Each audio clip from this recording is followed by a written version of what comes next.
Euskal Kulturgintzaren, esango nuke, elkargune eta salerosketa gune nagusia den hau, Gerediaga elkarteak aurten gogoetarako plaza ere bihurtu nahi izan du, eta azken 3 egunetan hortan ari gara hemen, hainbat gairen inguruan. Larun batean aritu ziren Euskal Kulturgintzarako hizkuntza hautuaz, atzo Euskal Kulturgintzaren sostengu ekonomikoaz, eta gaur egun osoz transmisioa gaitzat hartuta, ari gara. Orain dela ordu bete inguru bukatu dugu elkarrizketa Gorka Urbizurekin, eta orain transmisioaz hitz egiteko gonbidatu ditugu Niko Etxart eta Maialen Lujanbio. Eskerrik asko bioi gonbidapena onartzeagatik. Zuei gonbitagatik eta zuei etortzeagatik. Hasiera natural egiteko biontzako galdera bat, kointziditu alduzu inoiz plazan? Inoiz izan altzarete elkarrekin plazan? Dudarik gabe, eskoleria txikia da, eta nula ez, eta netako beti plazer bat izan da, Maialenekin konpartitzea taula da. Egin dugu gehien bat hegoaldean, iparaldean nahiko goratzen, Nik gogoan dudana hegoaldekoa da, bai. Bai, nik ere. Eta oso leku diferentetan ere, ez da beti ekitalde ofiziala izan, adibidez Kursalen, hori izan da Kursalen, baina baitare gogoan dut nik eta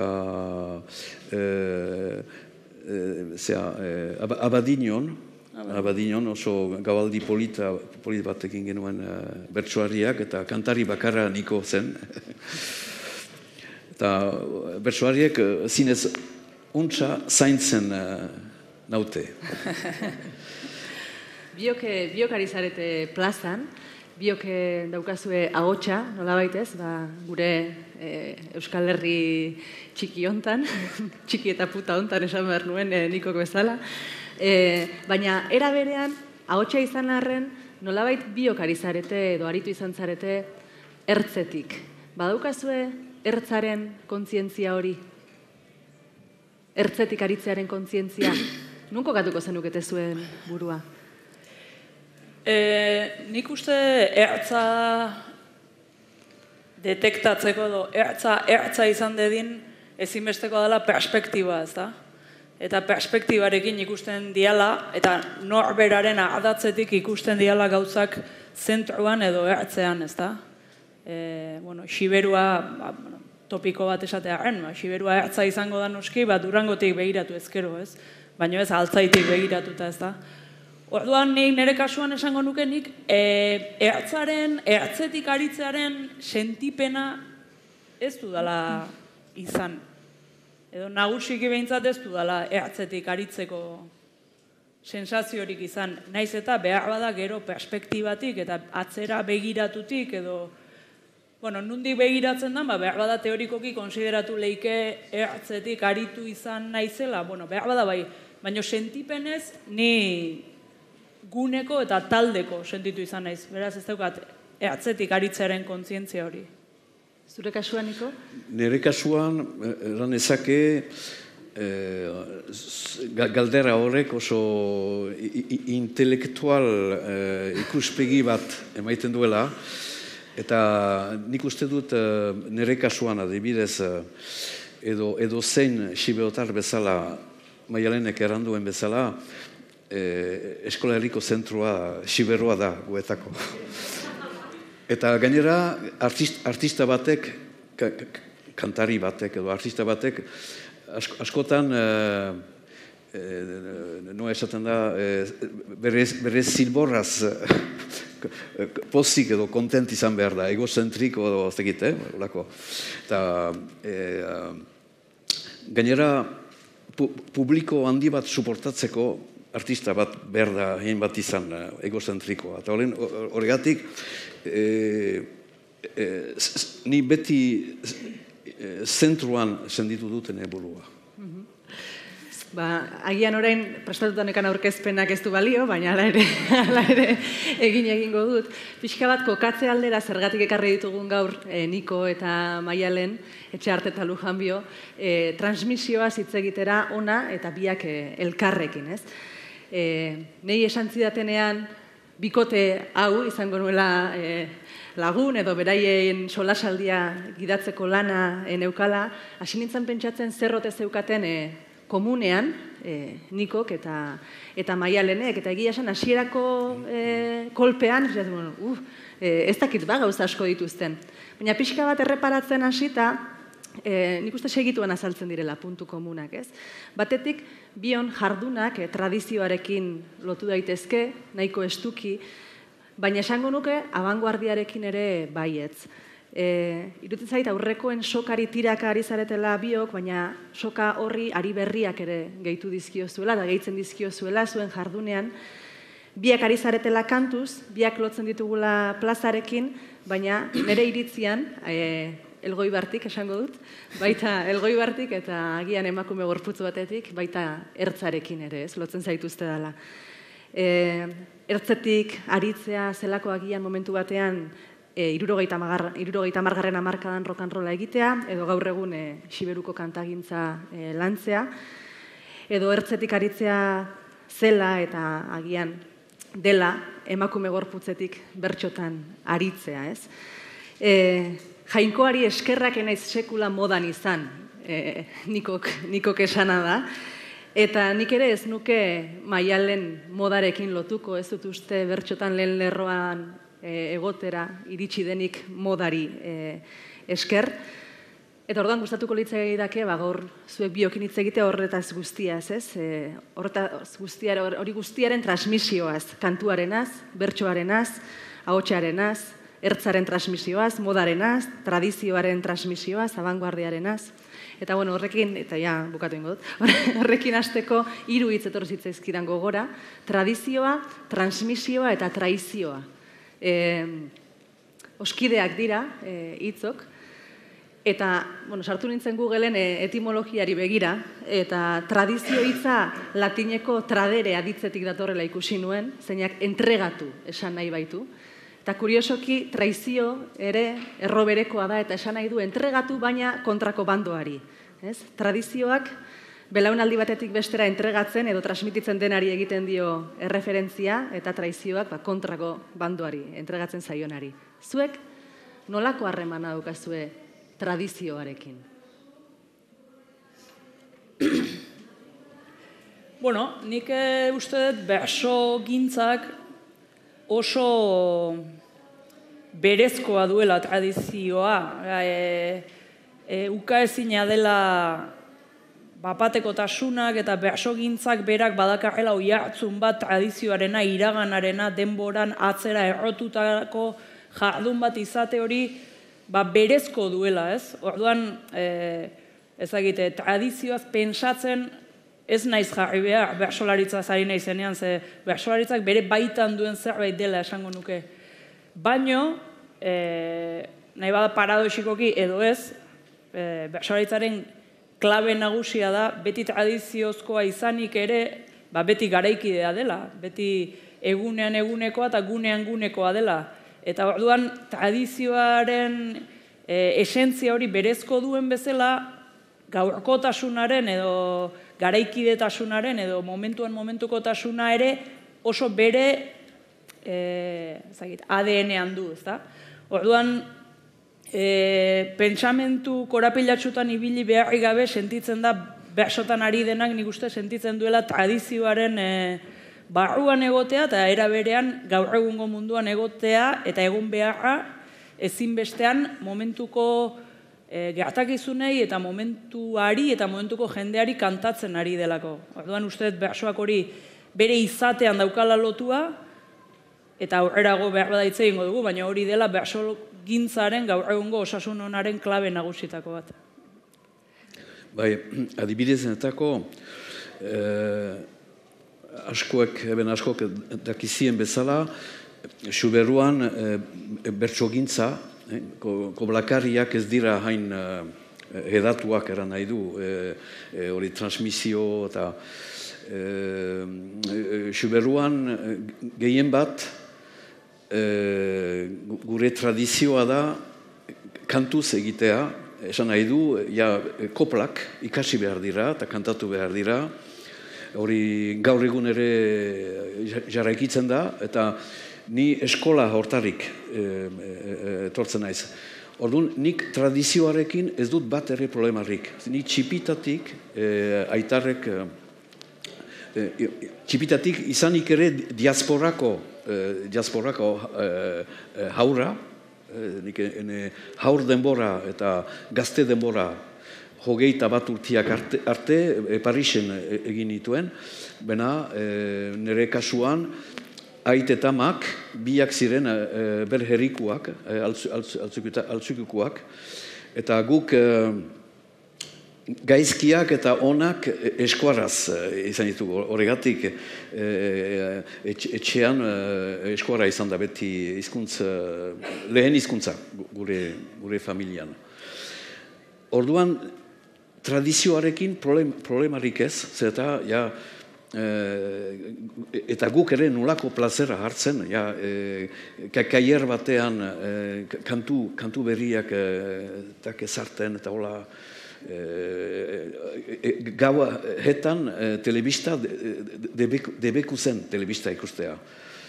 Bena, beti kantu berri bat, astero kantu berri bat, hola da. Familian eta lehenkusuekin, baginuen alako lehia bat beti zerbait berri egiteko. Eta gainera, elkartzen ginen Pariseko eskoletxean, eta nik uste dut mundu eskolarritik kanpo diren euskaldun guziek eskola herria, eskuara ere beste begi batekin ikusten diela. Ez bertan bizitzen bazira bezala. Hori da tradizioanetako. Problema harri gabe, ni txipitatik egoski dut hortarik. Aldiz, tradizioarekin hori bizi izan nuen Euskal Herrian. Esaten da ni nizala eskuarrokaren aitona, eta hola,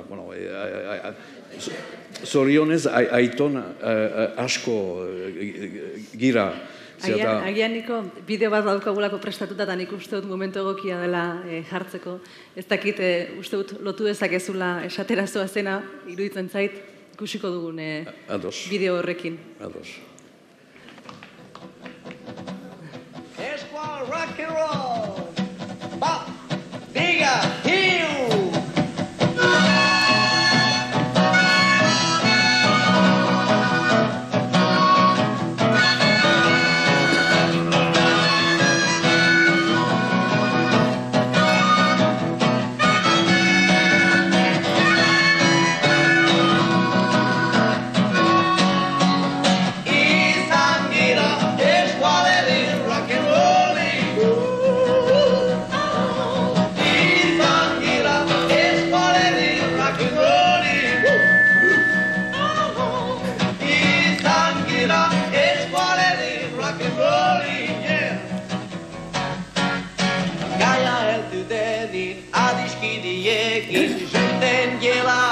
Bestaka, gaia heldu denin adiskidiekin juiten gela. Bestaka, gaia heldu denin adiskidiekin juiten gela. Bestaka, izan gira eskualerin. Traizio zen zenbaitentzat. Orduan, hor, gainera, kanta hau sortu nuen hirurogeita bederatzean, 1979 Parisen, eta geroztik nire anaia, Jean Etxart eta lehenkusua, Jean Etxegoien, hekin eskoletxian, beti erabili dut kanta hau. Eta orduan,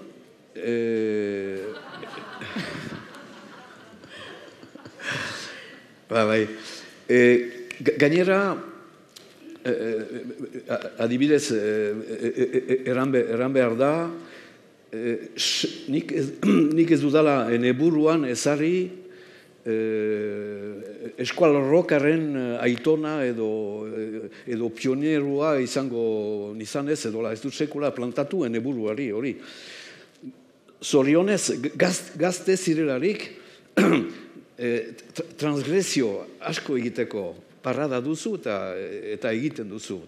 Gure kasuan hori izan da, naturalki, gu rockzaleak ginen Parisen, eta guetako nula ez, euskeraz ere egiten alda, rocka eta... Planteatu gabe, hola, eran edut, ez eta planteatu gabe. Baina gertatu dena da, eta gainera humorre askorekin ikusi duzu ez, garaietan oso humorre gutxi zen, nik asko maite izan dutudan errefuxiatuak, hegoaldeko errefuxiatuak, nik ezagutu ditut Parisen. Oso marxistak, leninistak, eta oso gogorrak, eta ez hain gogor, denak gogor ziren. Oso planteamentu herriko, bakizi, hola. Ni gazte, nire anaiarekin, tala guk, pentsak, kanta 16 urtekin egin nuen kanta. Eta guk ez ginen hain politizatuak, eta guretzako kritika bat zen, handiena zen hori da roka yankiren musika. Eta zuk ere, zue botekin, nik ikusi ditut errefuxiatu askok, eta esaten, Niko, bueno, ik eta ire butz horiekin, Donostian hala ibiltzen den jendea sekreta duk, polizia sekreta duk, holako. Eta ni gogoratzen iz, nik erran, adibidez, Eustakio Mendizabal, pixkat sonatzen da, eta Eustakio oso persona zabala zen, beste militante beno asko zabalago, eran nahi dut. Eta nik berari esan nion, bakizu Eustakio, ni segur niz laster hegoaldean ere, hegoaldean jendea ni bezala jantziko dela. Nire botekin eta ni bezala jantziko dela, eta uste dut, bakigu ez, eta heltu dela. Bukatzeko tradizioarekin, ez da ez duzegi egiteko, guk Parise utzita, nik berriz plantatu nuen roka, serioski, dantzaldietan, ipurdiak mugiarazteko, eta gainera eskuaraz mugiarazteko. Eta hor izan ditut oso etxai handiak, zeinek eraiten behitzien, roka eskuaraz hori itxusia duk, eta hori ezin da egin. Etxaitasuna handienak, abertzaletasunaren aldetik zatozen? Gizarte guziatik. Abertzale zirenak ere oso, berentzako eskuarazko kanta zen etxaunen agursi berrua edo, uletzen duzu, hori. Eta horrein, gainera, euki ditugu ere, nik mintxoria taldearekin, eta herri zumaitetan, hain egiten ginuen pekatu mortala bat, eskuaraz roka egitea, guri pintxatzen eta errotak eta hola. Hori gertatu zaigu. Eta hori, zorionez aldatu da. Bai. Ez, pixkat horri lotuta, igual, Euskaldunoi oroa eta euskarazko kulturan ere gauza bera, hila labizi egoteko kontzientzia horrek, seguru asko bultzatzen ditu olako jarrerak, ez? Bultzatzen du itxitasun hori, konserbatu nahi hori, mantendu nahi hori gauzak esentzian, balizko esentzia hortan ziren bezala, eta konserbatze horrek, emaitza kultura konserbadore bat ekarriko zukeen, ez? baina hilala bizi egoteko kontzientzia horrek ekar ditzake beste jarrera batzuk ere, ez? Eta nik berso munduan bizi dedana, justu, esan nuke kontrakoa izan dela, ez? Oain berso mundua, badakizute, nahiko jardun indartsua da, baina gu hasi ginean ez da hainbeste denbora, demagun orain dela 30 urte, oraindik entzuten zian diskurso horiek, euskera galtzera doa, bersoa galtzera doa, galtzen bada, bersoa galtzen bada, galeraren kontzientzia hori, esplizitatzen zen, ez? Nik hori gogoan daukat.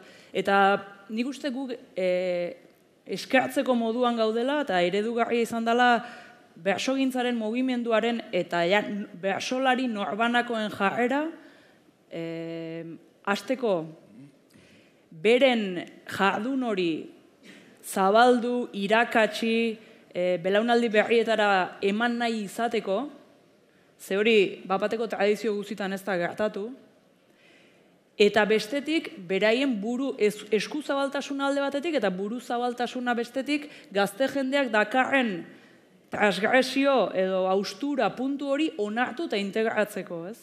Orduan nik uste, benetan, ni bintzat oso eskerturi nahola gure aurreko belaunaldiei, beren jarreragatik, beren biziarazteko eskuzabaltasun hori izategatik, ez? Eta orduan, beraiek nik uste bersolaritza gotortu beharrean eta konserbatu nahi izan beharrean, nahi izan dutela, pasarazi, zabalarazi, berritu eta bizitu, ez da?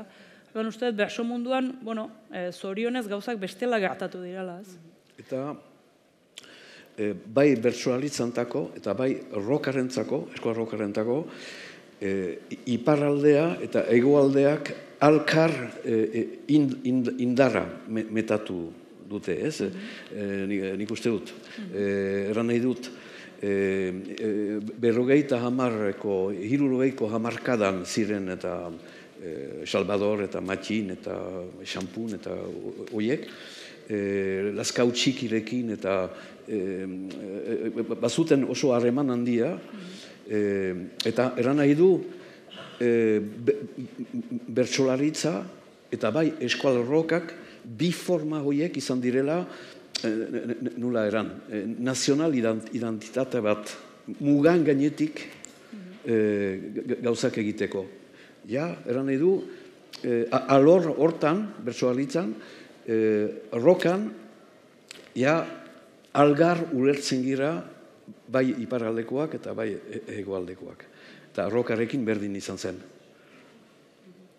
Hor, Maialen, zure kasuan askotan aipatu, ez dakit gehiago duzun edo dugun besteok ez inflexio puntu moduan 2001 urtea, bideoa jarriko dugu, agian une hortan sentitu zenuen esentzia horri, ez, aipatu zuen esentzia horri beste zerbait gehiago gehitzeko edo ertz batzuk ateratzeko beharra, agian nahi baizu ikusiko dugu, bertso bakarra izango da.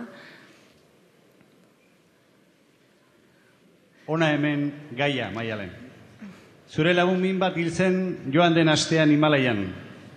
Gaur jaso duzu berakandi bidalitako postala.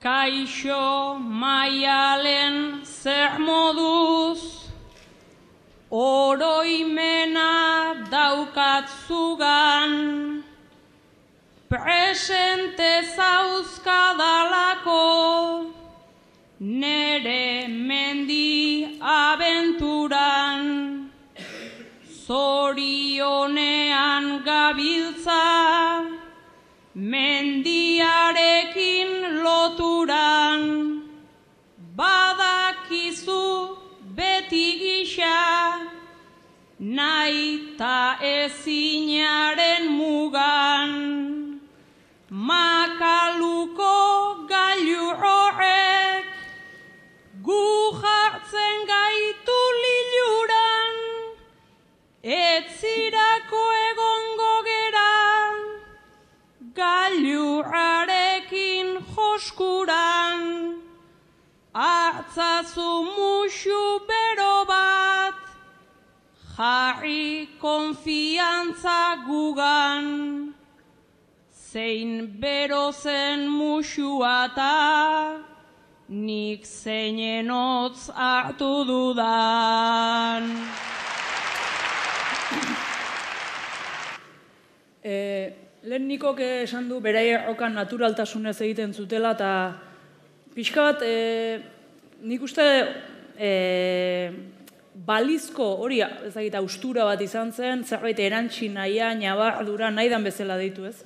Baina geroztiko irakurketa gehiago da hori ere ez. Nik uste nire kasuan mintzat alegina barrura begirakoa da. Norbere ariketa, norbere estilo, norbere gogo, norbere ideologiari eta autoestetikoi erantzuten diena. Ez da, barne koherentzia batetik egindako bidea da, eta gero gertatu liteke horrek ordura arteko tradizioak, edo tradizio bat, edo forma batzuk, behar bada pixka bat urratzea, gertatu liteke. Niretzat, jarrera bezala, tradizioa puskatzea bera ez da helburu bat.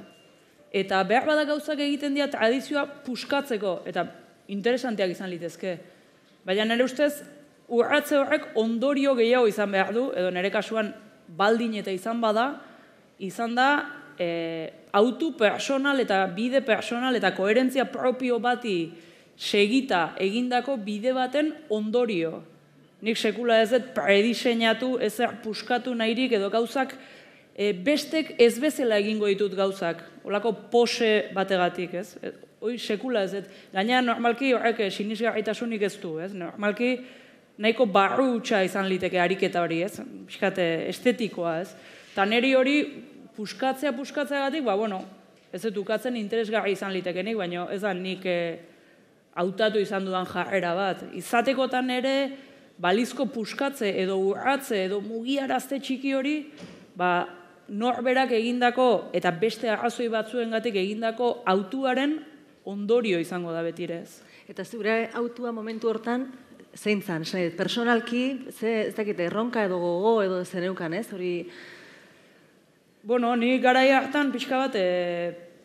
Haibez, aipatu izan duzu, gaur gainera uste ondo datorrela, tximeletarena egitea, eta igual ondo dago azaltzea zer dan. Bai, oso nire kasu pertsonala izan da, ez? Baina garai hortan 2001an jardurako urte mordu bat banera man bersotan. Eta, gaztea nintzen, eta, gazteak ere mundua ikusten du bere erara, baina ikusi duen mundua, eta izan ditun bizipenak, ez? Eta gu 15 urtekin hasi ginen, papel jakin batzuk jokatzea tokatu zitzaigun, nobedadea zen neska gazteak plazan ikustea, eta gizon helduekin kontrastean efektu handia egiten genuen, orduan, gure diskursoa ere oso humoretik, eta oso zirikatik, zijoan eta juntzan urte askotan, baina noski, 15 urtetik 21 batea edo 25, etzera persona bera ere, eta betiko rol edo betiko irudio hortan ere, iristen da momentu bat etzean akabitzen, ez? Eta pixka bat, arraren kanpo azal hori gogortzen da, eta ezin kabituta zaude barruan, ez? Eta, netzat 2001ko txapelketa hori bai aurre diseinatuta izan zen, ni hau baino zerbait gehiago bana izela uste dut, eta saiatuko naiz nire beste alderdi batzuk ere azaltzen, ez? Zirika eta humoreaz aparteko beste alderdi batzuk ere uste dut badauzkadala emateko, eta saiatuko naiz, esan dako azal gogortu hori hausten, eta tximeleta bezala ateratzen, hortera xamarra geratzen da, ezta?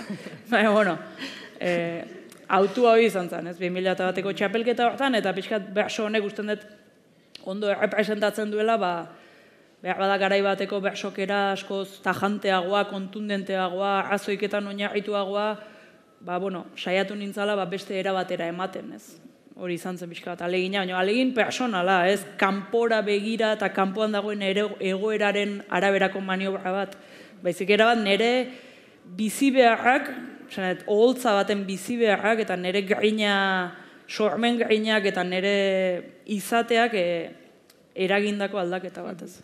Maialenek aipatu du Niko puskatzeagatik, ez askotan nahiko utxala izan daitekela hori, baina era berean nola neurtzen du sortzaile batek, esan dezagun, esperimentazioaren eta berrizalekeriaren arteko muga hori, ez? Iruditzen zait, badala talka pertsonal bat izan daitekela hori, ez? Nik uste dut, beti edozoin arteetan, beti bada deitzen den abanguardia, elitismo batetik ateratzen dena eta hola. Nik ez dakit Maialenen kasuan, nik badakit ez dudala sekula ene burua hala ikusi. Bena, zuk ere eranduzu ere, balitek ere ona asmatzea, oteiza eta horiek, adibidez, egin dute oso giza hartako, Mikel Laboa batek ere, ez, nire kasuan izan da, oso naturalki, transgresio natural bat, eta gainera, jadanik analizatu espanuen ere, banakien ondoko belaunaldiek maiteko zutela roka. Nola, nik maite izan dut, The Beatles, Rolling Stones, Kings, Jimi Hendrix, maite nituen Etxaun Iruri eta Salvador eta Matxin, eta zinez maite. Ber pasioarekin. Horrek eran nahi du, nik naturalki edan nuela, bai familiak ekarri zuen tradiziotik, eta baita ere nik nire begiekin Parisen, gainera, Parisen, megapola, herri kosmopolita batetan, New York, Berlin bezalako herri batetan, eta hor banakien nik sortzen nuen musika,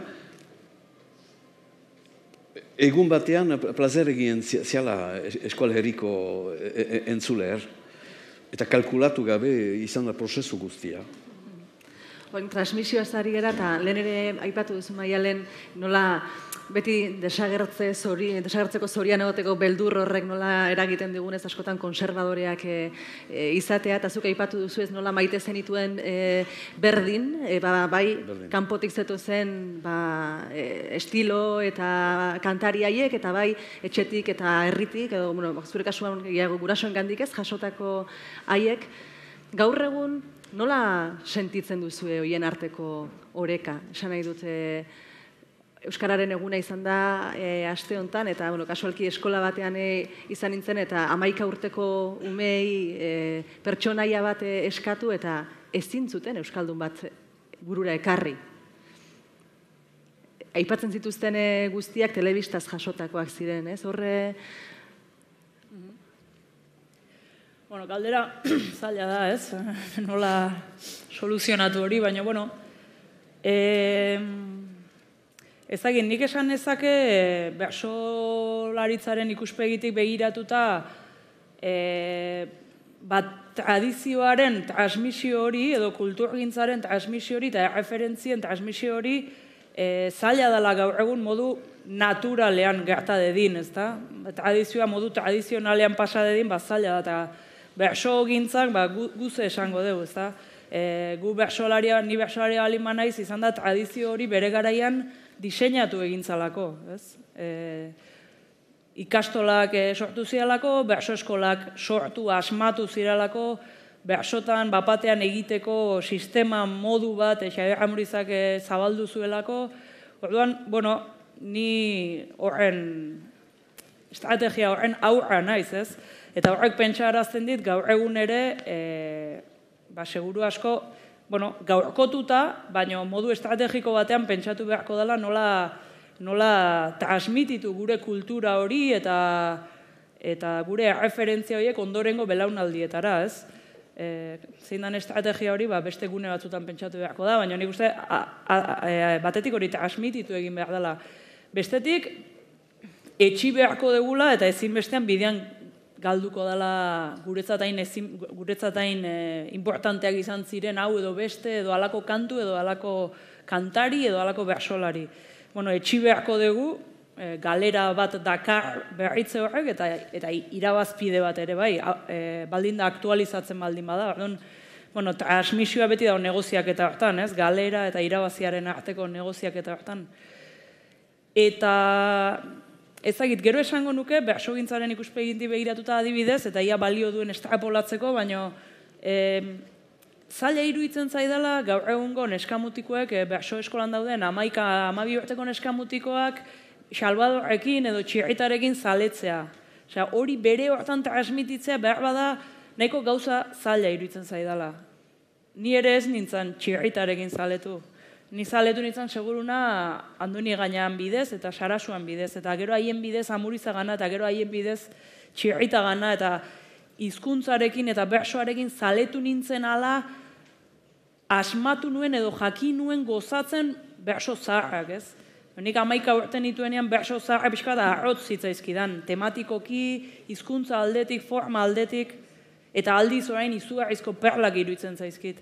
Baina bide hori eskailera mailaka egin dut. Orduan zaila iruditzen zait gaur egun 10 urteko askotan frustratzea, ez? Gaur egungo umeak ezagite txirrita zein dan, eta igual lehenengo beste maila, igual Unai Iturriagaren bidez, Amurizaren bidez, Ametsen bidez, ezagizenen bidez, iritsiko dira Salvador ezagutzera, ezta?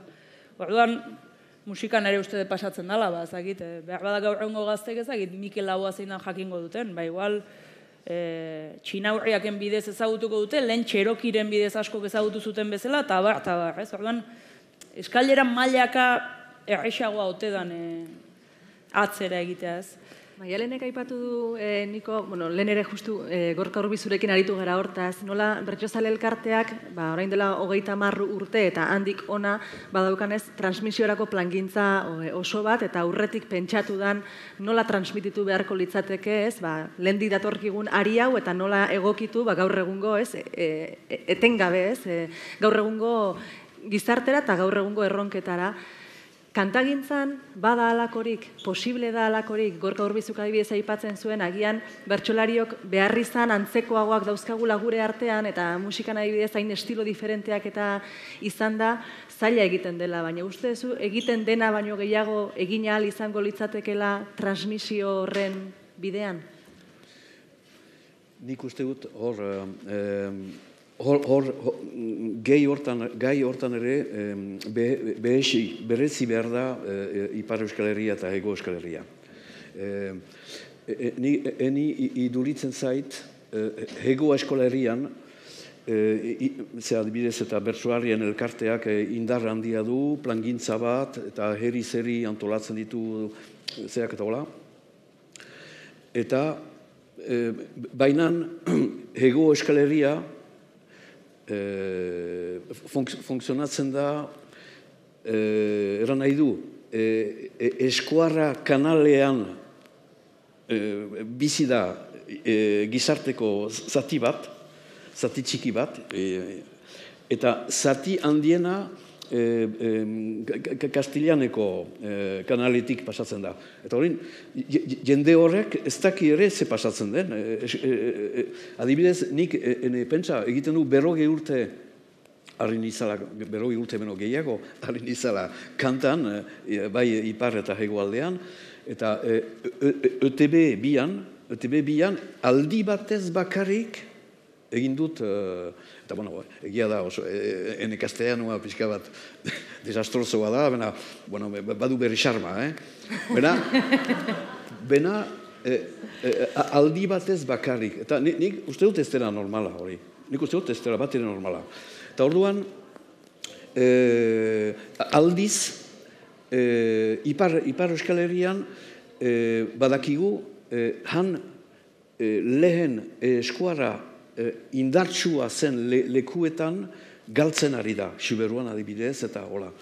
Baina mirakulu zumait badira, adibidez, eskiulan, hapa-hapa, erroktaldearekin kantatu pasan urtean eskiulako jaietan, eskiula da herri bat Biarnoan, da Xuberoko Xubeotar mintzatzen den gune bada, Trebiñon bezala, gauza bitxi bat da gure geografian, eta eskiulan, hanko ikasleak, gazteak, 6-7 urteko neska mutilek, nire ganat etortzen, autografoak hartzeko, bazakiten oloroneko eran nahi du, Biarnoan kokatzen dien herrietako jendek bazakiten nur zen Niko Etxart.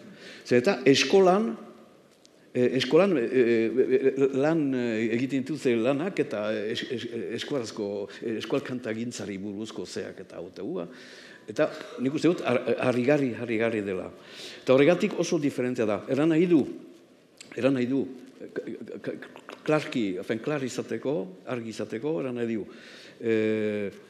Ipar Euskal Herrian, izanik ere biharnoan hor, justo, Xuberua ikutzen den zona hortan, eran nahi du, gizartea, gazte jendea, eskuarraduna edo abertzale ez izaten bada ere, bakite kantatzen, hegoak ebak iban izkion, eperrak eta hola, jende horrek badaki. Aldiz, seguruniz, eskeraldean, bakarrik Kastianoko kanaletik bizi den eskualduna, ez eskuarraduna, berak ez daki ere, hegoak ebaki banizkion, kantuare ez daki. Nik uste dut. Beste gaiza bat ere, horrekin bukatzeko, lagunek ikusten ditut, eben eta eskean kristoko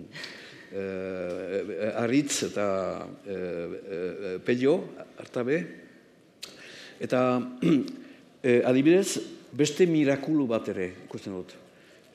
Arratiarrak dira, arratiarrak, bizkaitarrak, eta adibidez, aurten Durangoko azoka hontara ez dut lanik ekarri. Lan luzerik niko etxartek ez du ekarri. Bena, suertea izan dut, eta horrek transmisioan, uste dut transmisioan jokatzen duela, bakarrik bi kantatu ditut, Piritx, Porotx, Marimototx eta hori, azken diskoan, nire kantu emblematikoa gainera, Eskola Rock and Roll, eta gure esku dago egin dut. Horrek eran nahi du, nire kanta emblematiko ura, duela 45 urte asmaturik Parisen, bihartik aitzina, milaka haurrek ikasiko diela ikastolan. Eta nik badakit aspalditik ja ez dela nire kantua, dela herriaren kantua dela hori. Plazer handi bat. Eta gero beste plazer handiena da hori, frantsesez erraiten da la cerise sur le gâteau. Hori, pastelaren gainean gerezia, esaten da. Izan dudan kolaborazioa eskean Kristo, Arratiako talde gazte horiekin, zinez rockeroak, eta nire, horrekin merezi du garen beste aldi batez eta elkarrizketa bat egitea, esan nahi dut, gaur egun nik badakit rock formato, nik maite dudan blues rock formato hori jo nahi badut, aurkitzen alditut Euskal Herriko geografian musikari lagunak, gitarista, tebalaria eta hola. Eta pentsatu behar da, diala 40 urte, etzela hala. Horregatik gaur egun hapa-hapa enetaldean, badira bi ingeles, Alzaziako bat, eta horiek eneki jotzen dute, ni baino gazteak dira, noski, jente horiek, baina nire musika berdina jotzen dute. Aldiz, nik diala 30 urte, oso gaitzatzen eskualdun bat, hegoan edo iparaldean, nik maite nuen musika mota hori egiteko, ahala zuenik. Eta, bueno, eskerrik hanitxe, gazte horiekin berriz emaiten dau,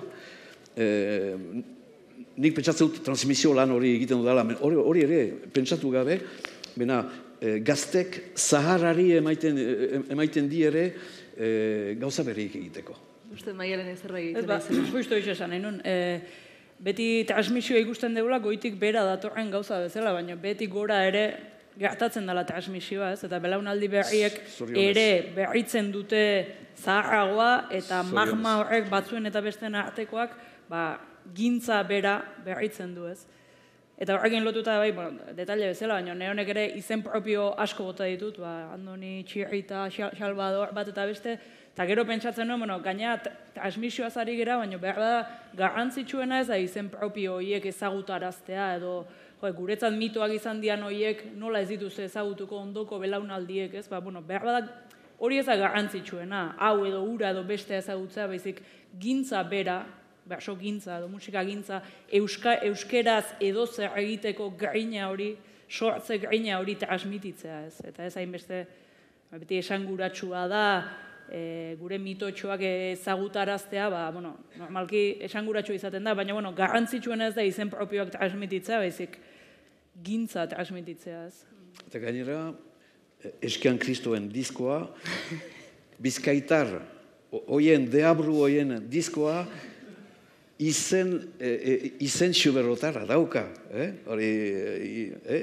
Deitzen da, azote kalduz, latigo kolpez. Hori, eta oso disko edera.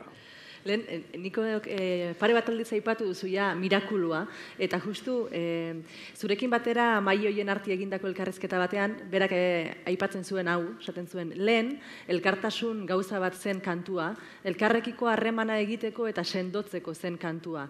Elkartasunean eta elkarrekin bizitzeko harremana lantzen zuten kantuaren bidez, hori ari da galtzen pixka bat. Eta era berean zuk zenioen, mirakulu bat duk, gizonezko bati ari zinen, mirakulu bat duk nola oano kapable giren, gehien bat Siberuan, kantu hura iraganetik berriz herriari aurkezteko. Siberuan eta Baxenafarroan kantuak oraino badik bere zentzu erligiosoa, mistikoa.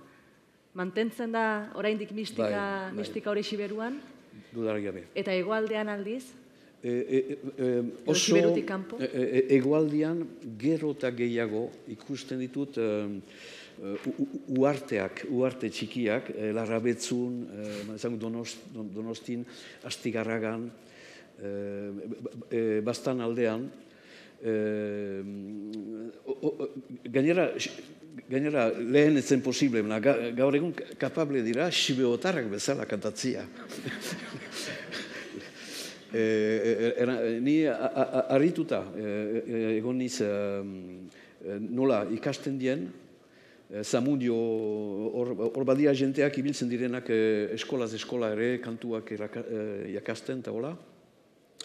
Jente hori da oso zorrotza, kultura, transmisioarekin, eta gainera, gero eta gehiago ikusten dut, bereziki Sibeotar kantua hedatua, eta komprenitia ere, komprenitua.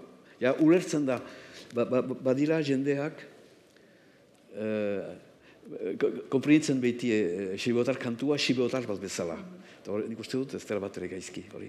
Transmisionek bauka zerikusia aurrez aurrekotasun horrekin, esan nahi dutez, afalostean edo bazkalostean kantuan egite horrekin, 2 ahotsetara, 3 ahotsetara. Bertsoa ere aurrez aurreko hori gabe, elitzake zer. Igerri dezu adibidezuk Maialen, alderik, orain dela 30 urtetik ona ez, bertxotan hasi zinenetik ona, adibidez, giroan, hau da, egoera horiek emateko behar da kale giro bat, taberna giro bat, edo gune txikietan elkartzeko joera bat, hori galduko baldin bagenu, seguraski, orain arte hitz egiten ari garen transmisio mota hori, elitzake modu hortan behintzat posible izango. Nik uste gizartearen aldaketa baten kontua dela, eta gizartearen tempo kontu bat, ez? Eta gero tempoan ere nik uste iparraldea eta hegoaldean neko desberdinak gehala, ez? Eta tempoa esan nahi denean, esan nahi dut egoteko patxara, egonarria, isiltasuna jasateko gaitasuna, elkar entzuteko gaitasuna, izketaldi edo kantaldi edo afaloste pausatu bat egiteko gaitasuna, nik uste galtzen, badia gauza horiek aidiala galtzen. Eta gauza horiek galtzearekin, guri ere, zehar eragin batzuk datozkigu, ez?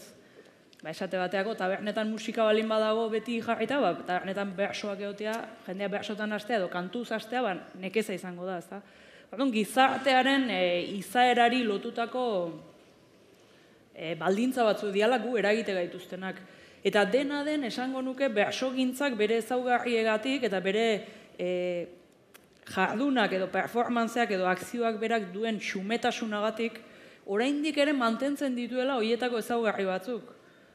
Esan nahi dut, gu berso afari batea joaten bagea, eta hortan zure galderari erantzunez nik ez dut diferentzia hundirik sumatu 30 edo 25 urtean. Hora, ibez, Unai Iturriagari behin entzunion esaten zuen, lehen jendea bertso afarietara gehiago joaten zela festarako gogoz eta presarik gabe, eta adibidez gaur egun, nolabait barne jarrera edo antzekoa dela bertso afari batean eta antzoki batean, entzuleak daramana, ez dakite, horregatik galdetzen izan. Behar bada pasiboago edo ikusleago. Formalago esaten zuen, bai. Bueno, posible da. Ni bai beste alderri batetik hain nintzaion begira, ez? Esan nahi nun tempoarekin, eta patxara, isiltasuna eta horrekin, berso afariek oraindik ere hain gauza medioz justua izanik, esate bateako, lehengo astean egin genuen gu berso afari bat, 80 pertsona euna afaltia zeuden, eta amets eta bio geunden, eta ez zegoen mikrorik ere. Ze esanik ez argiztapenik eta estenarik, eta ezer ez. Ez zegoen ezer, mikrorik ere ez. Eta horrek, eramate zaitu olako lehengo eta betiko, lehengo eta gaurko komunio batera, ez da? Alegia, mikrorik ez badago, jendea are isilago dago. Eta isiltasun horreko haindik badu gauza, zuk esaten zenun bezala, mistiko bat, ez? Bere xume txikian, ez da? Eta uste dut, berso munduan, berso afaritan da bazkarietan batez ere, plaza txikietan, bersoaren ezaugarri hain xume eta auskorrengatik, oraindik ere gertatzen dela komunio, isiltasun, pausa, 2 ordu bersoak entzuten egoteko kapaz izate hori, ez da? Normalki bestelako jardunetan gertatzen ez dana. Esan bezala, uste, iparraldean oroa beste tempo bat dagoela, ez? Iparraldeko gizarteak baduela beste tempo bat, beste patxara bat, eta 20 bersoko sortak hasita buka kantatzeko kapazidade bat, hemengo, ejemplo bezala diot, baina hemengo pixkat gizarte presatuagoa edo esango nuke oroa. Adibidez, diala bi aste edo 3, musikan kantatu nuen, eta Gernika onduan, hantzen horien kantu afaria. Eta gero eta gehiago, hori ere Andiedualekin ere ipatu izan dugu, ikusten dugu, bertsoari elkartea antolatu edo giro hortan da horien bertso afaria, oso hedatua dela, behintzat egualdean, eta bardin 5 bertso afari balin badia, kantu afari bat izan da.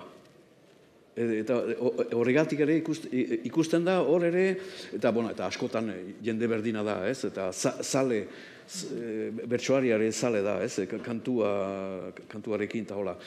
Eta simbolo handia du ere Niko Etxartek kantatu badu musikan, zen eta uste dut musikan izan dela Valentin Inbeitaren lehen bertso eskola, batzuk diote, lehen bertso eskola izan zela musikan, Inbeita familiaren inguruan eta hola.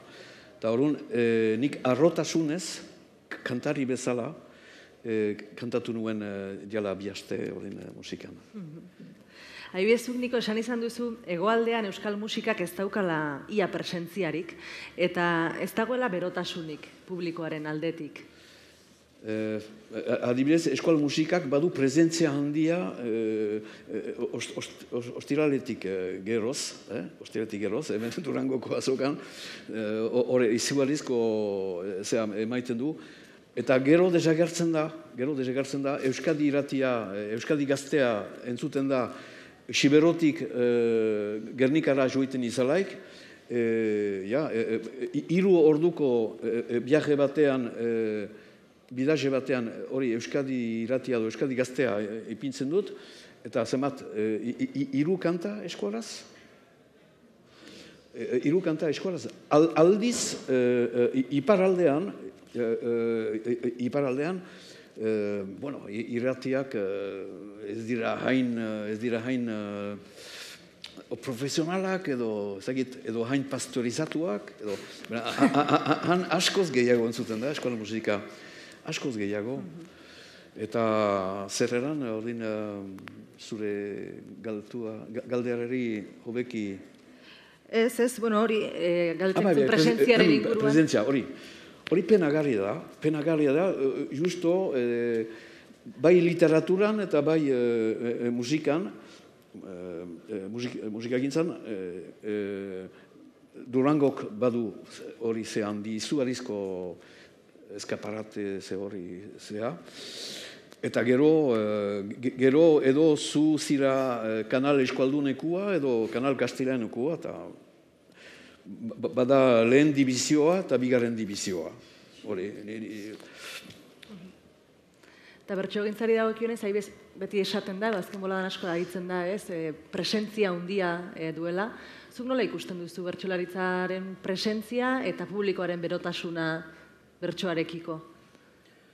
Bueno, nik uste ez gaudela kejatzeko moduan, ez? Uste dut egindako eta ondo egindako lanari esker, gaur egun bertsolaritzak presentzia handia duela euskal gizartean, era berean jakin duela eta beti preokupatu dela presentzia hori neurtzeaz, esan nahi dut komunikabidetan, kontziente izan da bertsoa ze gauza lurruna den, ez? Eta nola lekuan eta momentuan entzuteko kontua den, eta haren reproduzioak beti ere kuestioan jarri zenbateraino balio duen bapateko berso erreproduzitu batek, uste dut elkartearen ikuspuntutik ere oso kontu zibile gerala zabalkundea egiteko garaian, eta zabalkunde hori nola egin, eta era berean oso arreta handia jarri degula sakontze lanetan, ez?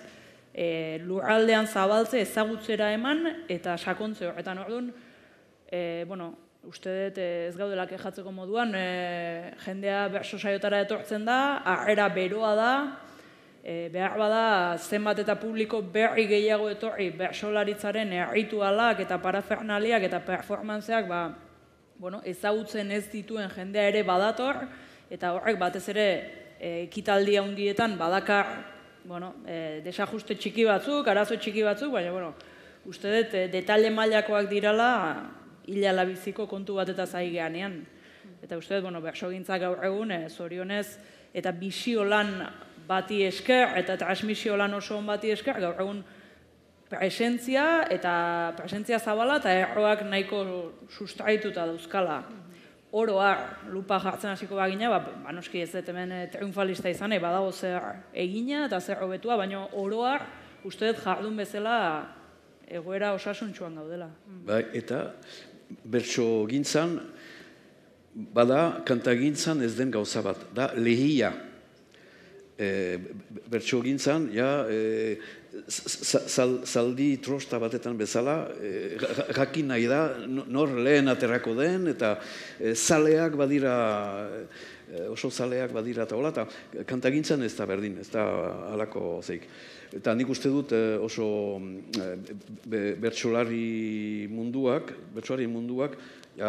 hori umorre handi batekin hartzen duela lehia hori, eta baita entzuleak ere. Beti ikusiko ditugu, ez? Eta zaldi trosta batetan bezala, ez? Eta hau nahi nuke ikusi, hau. Dena dela ados nago, batez ere puntualizazio egin dezunez, lasaitu naiz. Bai.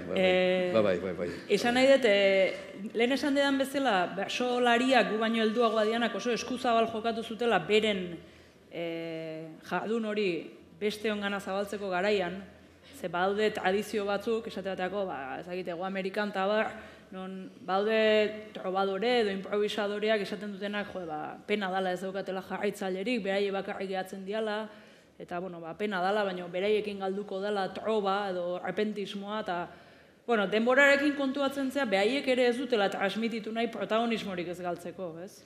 Beraiek diralako doai jainkoteak bat balitz bezala, bapatean egiteko doai hori dutenak, eta ez diala kezkatu transmititzen, edo inkluso kezkatu diala ez transmititzen, beraien protagonismo hori mantentzea harren, ez? Eta orduan horrek ere are balore gehiago ematen dio, eta hor kontuatzea guk ze suerte eukideun lehengo bertsolariak eskuzabalak eta buruzabalak izan direlako beren jarrera, beren jarduna transmititzeko garaian. Eta, txapelketari lotuta, uste dut gaur egungo bertsolariok ere lehiak lehia eta zalditrostak, gure karrera hortan oso presente daukagula gaur egun protagonismo individualez haratago zertan ari geran. Eta uste dut denok oso zabalduta daukagula bertsogintzaren transmisioaz eta euskararen transmisioaz eta zabalkundeaz eta osasunaz ari gerala lehenik. Lehiari bere baloreak kendu gabe. Baina, eta horrek salbatu du, horrek bizi du berso, horrek biziarazi du eta bizi du bersogintza. Eta horrek ekartzen ditu 10.000 persona bekera. Bestan, ez zen posible izanen. Horri buruz galdetu nahi nizuen, justu, lehen gorkari ere galdetu diot, nola bertxotan eta kantuan, bertsogintzaz eta kantagintzaz gain beste hainbat balore ere transmititzen diala, ez? Bai ideia batzuk, egoteko modu batzuk, jarrera batzuk, balore batzuk, hizkuntza bat, autokontzientzia bat, identitate modu batzuk, ez? Pentsatzen duzu horri buruz, eta adibidez, zuk aipatu duzu Maialen, eta nahi deigarria egiten zait, nola adibidez, Euskal Herriko bertso final bakoitzaren bezperetan, ez? Beti pluralean hitz egiten den, eta zuri aitu izan dizut behin baino gehiagotan, ez? Zer egiten ari gara, zer esateragoaz, ez? Kontzientzia kolektibo bat ez bakarrik bertsogintzaz, teknikaz, bakoitzak esan dezakenaz, baizik kolektiboki ematen ari garen mezuaz. Nik uste dudari gabe, baietz, badaukagula kezka hori, eta kezka kolektiboak, kezka batzuk konpartitzen ditugu, beste batzuk individualak dira, ez? Baina nik uste publikoaren aurrean hitz egiten duen, hitz egin edo zer egiten duen mikro bat daukan, edo ahots bat, edo autoridade bat, edo oholtza bat, edo foko bat daukan edonork ardura izan behar duela egiten duenaz. Gero bakoitzak bere irizpideak izango ditu, bere ideologia eta bere abarrak, ez? Baina dudarik gabe mikro bat edo foko bat daukan edonork nik uste ardura behar duela egiten duenaz eta esaten duenaz. Eta konkretuki bertso munduan uste dut, kezka hori konpartitua dela, zer esanik ez finala bezalako plaza honditan, egun hori aurrera ateratzeko kontzientzia, talde kontzientzia badago, eta plazaz plaza non nahiko saiotan bada beti kontzientzia bat, esaten ari garanaz, gaiak, zenbait gai nola tratatzen ditugun, zilegi aldan zenbait gai humorez tratatzea, baote dagokigun guri egoera orokorraz ezkorrak izatea, ejemplo batzu jartzea, etengabeko genero gaiei buruz, harremanei buruz, ze irudi ematen dugun, mila kontutan, nik uste oso autokritikoa gehala, zorionez, eta badaola kontzientzi etengabeko hori esaten ari geranari buruz. Sermoi emaile izan nahi gabe, inundik inora, eta arau emaile eta moralista izan nahi gabe, baizik norbere buruarekin koherente izan nahian, eta jende aurrean egoteak suposatzen duen ardura norbere gaine hartuta. Eta musikagintzan, badago halako gogo eta kolektiborik, ala gehiago da norbanakoarena? Hori, bakotxak badu bere dinamika eta ez gira sartzen olako hainbeste errako zetan. Gertatzen dena da, noski, ez da berdin ekaraztea bost bertsolari, ekaraztea sala batetan bost bertsolari, eta bost rock talde ekaraztea ez da berdin. Eta orduan, nire kasuan, gogoratzen iz, diala 30 urte, askoz gehiago gurutzatzen ginela, bai Benito Lertxundirekin, eta Peio Tapantxoa, eta karteletan baziren 3 edo 4 talde edo izen, hola. Eta hor bai, baginuen gainera, hor baziren ez da badak eta halakoak. Aldiz, gaur egun dirutza bat bada, subentzio bat, talde bat entzat, eta nire kasuan, hor ez dituzu, ez gazteak, ez zure belaunaldiko jenteak ere ez dituzu ikusten, zuk zure saioa egiten duzu, eta etxera, eta Horregatik esaten dut, somataldiz berotasun falta hori sumatzen dudala. Sumatzen dut, dirua badela kontzertua egiteko, dirua bada, baina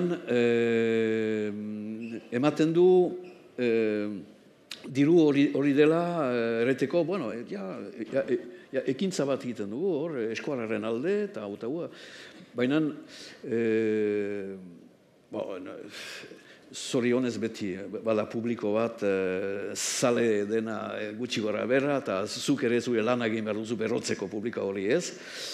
Bena gertatzen da, nik falta hori sumatzen dut, zuek naturalki duzuen hori eta elkarrekin mintzatzeko eta hitz egiteko gauzetaz eta hola, guk ez dugu. Eta elkartzen gilerarik, handiedualekin adibidez, txiste historikoak kontatzeko eta horakoak. Zu bakizu ez, txiste kontalari handia dela ez? Etzenakien, hori pentsa, handiedualde eta Jean-Michel Bedak Zagar, elkarrekin, suplizio bat da, zu ondo bazira. Txisteak frantsesez, eskoaraz, espainolez eta... Horregatik oso diferentea da, ez? Gu biltzen girelarik. Dana ala, oen transmisioa zai gerala, baita esan nahi nuke, lehen esan dut ez, ez dela, gure kasuan esate bateako, ez dela bersoa bakarrik transmititzen dena edo bersotan egiteko teknika edo bersotan egiteko modua. Bersoaren, nik gure mundua zarita, berso munduaren ezaugarri gehiago ere transmititzen diala, alegia. Niretzat oso importante izan da, eta gure belaunaldiak aurrekoari ez dio ikasi bersoei buruz bakarrik, ikasi dio jarrerari buruz, antolatzaileekiko harremanari buruz, parametro ekonomikoei buruz, inkluso, entzulekiko harremanari buruz, nola egon, nola jende artean nahastu, nola jendearekin egon, nola tagatu, nola ez dagoenean eta dagoenean joateko jarrera izan, balore izugarri pila ikasten dira transmisioetan, ez da bersoa bakarrik ez. Eta pentsatzen dut hori, bestelako jardunetan ere, musika munduan ere, gauza bera gertalitekela, behar bada hildo desberdin gehiago daude, baina badago transmititzen den kultura bat ere, ez? Jarrera bat edo ez dakit, zein plazatan bai, zein plazatan ez, zein plazatan nola, edo diskak nola, edo grabatu nola, badago mundu oso bat, balore mundu bat transmititzen dena, ez? Eta niretzat behintzat, eta uste gure belaunaldiarentzat berso munduan funtsezkoa izan dena, ez? Nik uste dut oso luze izan dela gure historio bat. Bukatzeko nota baikor batekin, uste dut kanal eskualdunean gauzak gero eta hobeki direla, kanal eskualdunean. Hori gero eta hobeki. Bai bertsogintzan eta bai kantagintzan. Baita roka eskuaraz eta dena. Orain, konkistatu behar da kanal erdalduna. Kanal gure eskola herriko erdaldunekin lortu behar dugu horien atentzionia, eta hori segurazki etoriko da haurekin, hori dudarik gabe, izan da beste zebat. Eta hori simpleki eraiteko, uste dut hori kanal eskualdun hortan, ez dela batere gaizki, guk defendatzen duguna. Eta behar dela, planteatu behar dela hori kanal erdalduna konkistatzea. Amaitze aldera beste pare bat galdera labur, galdera dira laburrak erantzunak ezagit, inaiko nizkizueke, eta gero galderentzako tartea zabalduko dugu, orduan, aurretik abisatzen dizuen, norbait ez zerbait galdetu nahi baldin badu pentsatzeko, bata bi kanal hoien inguruan edo, justu hori, bertsoak badaukala ezaugarri bat, ibiez musikak eta beste jardura askok ez daukatena, ez, eta da, euskeraz dela edo ez dela. Eta hori zertan den mesede edo oztopo. Adibidez, hemen, ez, tamalez, esango nukenik, iruditzen zait adibidez, gehien salduko den liburua izango dela euskerara ekarria, ez dela izango euskeraz idatzia, izango nuke gehien salduko diren liburutatik 2 izango direla itzulpenak liburu horiei ezerkendu gabe, baina esaten du zerbait, ez, gure sistemaz. Bai, nik uste ezinbesteko ezaugarri dela hori persoana, eta behar badan hemen nire hitzak gehatu diala oso, ez dakit, triunfalistak inkluso, ez, eta ez dakit, ez nuke alai, uste dut, egoeraren irakurketan nahiko erreala egin dedala, baina esan edo gure gaur egungo egoera oso lotuta dago horri ere, ez da. Batetik, bersogintza ez dela erreproduzioa, ez dela liburuak bezala erreproduzioa, edo musika bezala interpretazioa eta erreproduzioa, aldian gertatzen da, eta aldian berria da, eta horrek izugarrizko indarra ematen dio. Eta gero bestetik, esan dezagun, bakarra dela, hemen ez dauka lehengusu hurbilik, ez dauka kompetentziarik, ez? Eta horrek, noski, eman dio nire ustez, batetik, gure burua beste inungo eredutan begiratu gabe inventatzeko aukera, alegia ez eredu anglosajoietan, ez eredu espainiarretan, ez frantziarretan, ez inungotan, ez dugu euki referentziarik, beraz, ez egingo dugu asmatu, ez? Improvisatuko gara, ez? Arek jonek esan zuen bezala. Eta oso intuizio honez nik uste, bere garaian irizpidea markatu zituztenak eta gaur egun jarraitzen dutenak markatzen, asmatu dugu gure movimendua inoren ispiluan begiratu gabe. Eta horrek eman digu autokonfiantza, eta eman digu autosinismena. Eta uste dut oroa euskal kulturan, euskeran funtsezko ezaugarri dela autosinismena eta norbere buruagan eta norberak egiten duenagan sinisteaz. Eta gero bestetik bertsolaritzaren asmoa sekula ez dela izan zabalkundea, esan nahi dut Euskal Herritik arago edo ezagin nungo plazatara eta zirkuitotara iristea. Gure kezka da Euskal Herrian zabaltzea eta errotzea. Eta nikok esan duen bezala, Euskal Herriko erdaldungoa zirikatu alba dugu, seduzitu alba dugu, ekarrarazi alba dugu euskerara, noski bertsolaritza hortan saiatzen da, baina gure asmoa ez da asmo komertzial bat. Guk ez dugu parametro komertzialetan jokatzen, eta horrek izugarri eman digu. Eman digu autosinismena eta eman digu helburuak beste leku batean jartzeko bidea. Eta gure helburua da bizirautea eta bizitzea, eta pozik bizitzea eta osasuntsu bizitzea, eta hortan nahi gehaz. Nik ongi ikusiko nuke, oso diferentea da hor, bertsogintza eta kantagintzaren zehortan, oso diferentea. Nik ongi ikusiko nuke, bai, itoiz taldeak egin ez duena, errobi taldeak egin ez duena, negu gorria taldeak egin ez duena da, eskola herritik kanpo ateratzea. Ni nahi nuke, eskean kristok egin dezan adibidez. Hori. Ez zeatek ejatuko gaur. Bueno, eta nire aldetik azkenengo galdera lehen genero gaiak aipatu ditu Maialenek, eta ezin daukatu oraindik holtzetara begiratzen baldin badugu, bai kantagintzan, zer esanik ez rockean, eta bertsogintzan oraindik gizonezkoak direla nagusi holtzetan. Bai autoreen artean eta baita sistemaren beste kate begietan ere. Eta hor dago adibidez, barrokean emarrok egitasmoa edo bertsolaritzan ere egiten ari da, lana gai hauetan eta emakumeen bisibilizaziorako, baina genero sistema errotik aldatu ezean, ni behintzat zail ikusten dut, ondoren emaitzetan ere aldaketa hundirik ikustea, eremu publiko hori aldatzea. Bereziki landu behar litzake transmisioa emakumeei begira, zuen ustez? Nik uste, emakumeei begira ez emakumeentzako, baizik emakumeak gaitzeko espazio publikoetan jardun dezaten, edo espazio publikoetan zuzenean, edo publikatu dezaten publiko batentzat, ezta? Nik uste, dudari gabe badaudela zailtasunak emakumeak jende aurrean egiten duen edozer gauzetarako errekonozimentua, sinisgarritasuna, oholtza batera iristeko bidea, behar bada eziketagatik ez da berdin mutikoak ohituago daude, zailduago daude hortan, emakumeentzat zailagoa da, eta bide guzti hori noski kontzientzia hartu eta landu behar da nire ustez.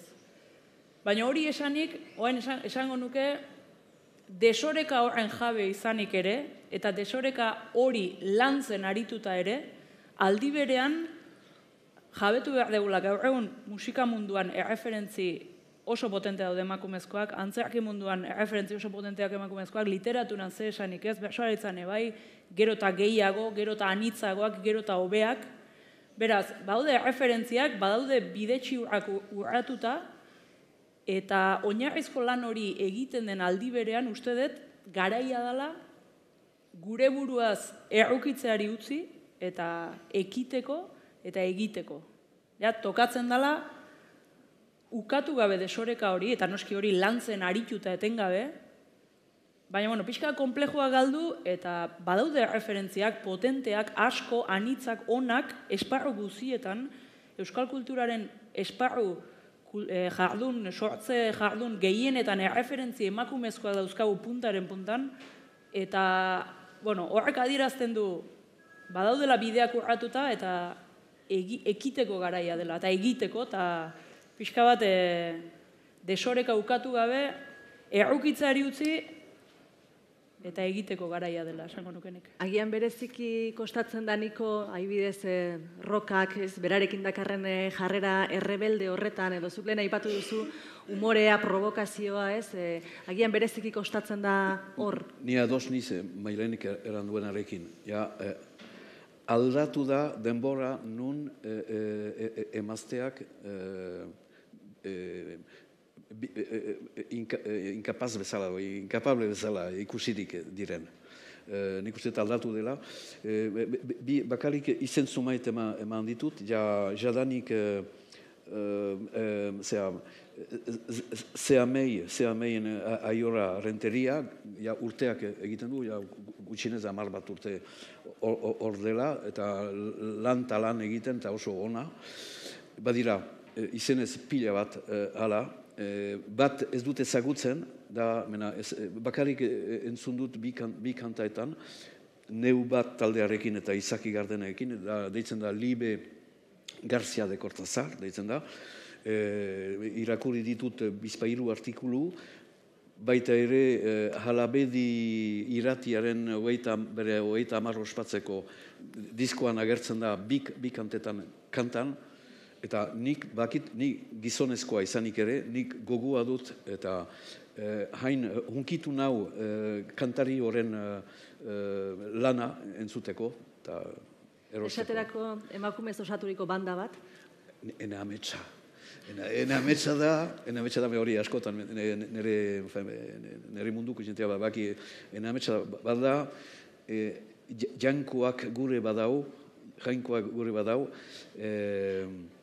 hori eta trio bat egitea. Eran nahi du, niko gizon bakarra bi emazte atabalari eta basista batekin. Eta hori da, amez bat, ezakit beteko dudanez, nahi nuke. Bueno, nire aldetik besterik ez dakit, ezer gehiago galdetzeko gogorik gelditu zaizuen.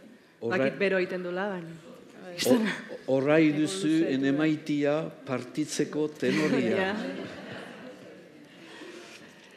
Bi segundu mango izkiegun norbait zerbait galdetu nahi badu, eta bestela bazkaltzera bialduko zaituzte danok.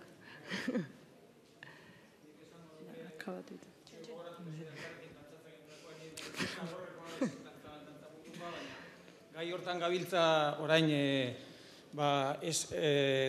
indar suabe batekin, ez dakizu, gonbidapena egingo niek emakumei naturaltasunez, eta beste ezer gertatuko ez baliz bezala, beraien ekintzetan aritzeko. Ez, emakumea naiz eta lagako didate tradizioari traizio egiteko bildur edo ez da traizio egitea tradizioari, baizik, gonbidapentxo batzuk egitea, ia hauzer, eta gustatzen bada jarraitu, eta gustatzen ez bada, aldatu, ez da. Maialenek uste dute pauso handiak eman dituela ezberdintasunaren pausoetan, eta, emozionatzen naiz. Ni ez naiz hitza lorrekoa, orduan lan handiak eragin behar dut buruari. Izan nahi dut, 11 urteko umeak ere, zu ere irakusten dizuen bezala, ni ere inikok esan duen bezala, irrikitan nago, emakumeak guri, gizoneri, eman, erakutsi diezagukezuen hori dena entzuteko, ikusteko, bizitzeko gogotan. Eta ari zerate eta animo. Hori.